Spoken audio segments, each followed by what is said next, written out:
ఇప్పుడు అతన్ని ఎవరైనా కొడాలని నువ్వు తిరగొద్దని ఆపేశారేంటి మళ్ళీ ప్రజాక్షేత్రంలో సీరియస్గా ఉండడానికి? అతనికి ఆరోగ్య సమస్య ఏదో వచ్చింది, సరే దానికి 6 నెలలు రెస్ట్ అని నిన్న ఎవరో చెప్పారు నాతో. కానీ అంతకుముందు సంవత్సరం ఏం చేశాడు? తిరిగాడు ఇక్కడ. ఆరోగ్యం ఇష్యూ రాకముందు, హెల్త్ ఇష్యూ రాకముందు, హెల్త్ గురించి మాట్లాడకూడదు మనం, కానీ హెల్త్ ఇష్యూ రాకముందు సంవత్సరం ఏం చేశాడు?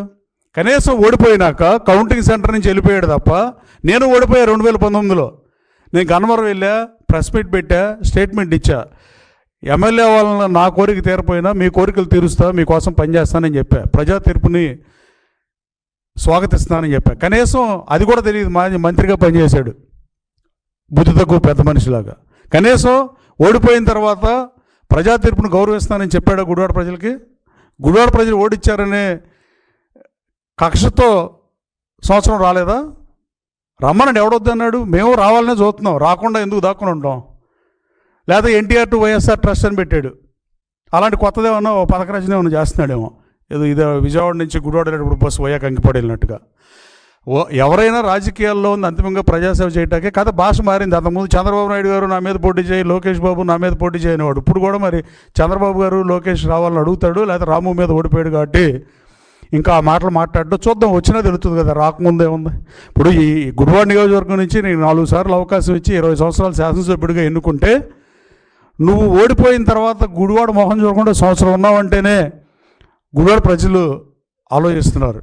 అలాగే రాష్ట్ర ప్రజలు కూడా డెఫినెట్గా అనుకుంటారు, పవర్ ఉన్నప్పుడే ఉంది. పవర్ ఉన్నప్పుడు పవర్ ఈజ్ పవర్.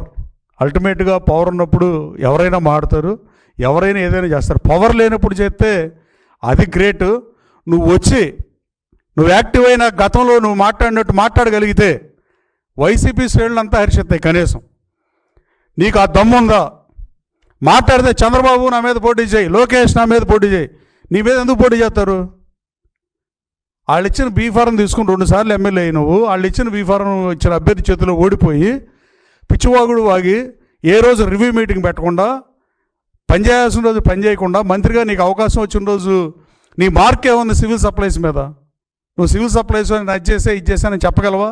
నేను కేడీసీసీ బ్యాంక్ చైర్మన్గా పనిచేస్తే దాని దేశంలో నెంబర్ 1 స్థానంలో పెట్టా. 15 కోట్ల లాభాన్ని 85 కోట్లు పెంచా.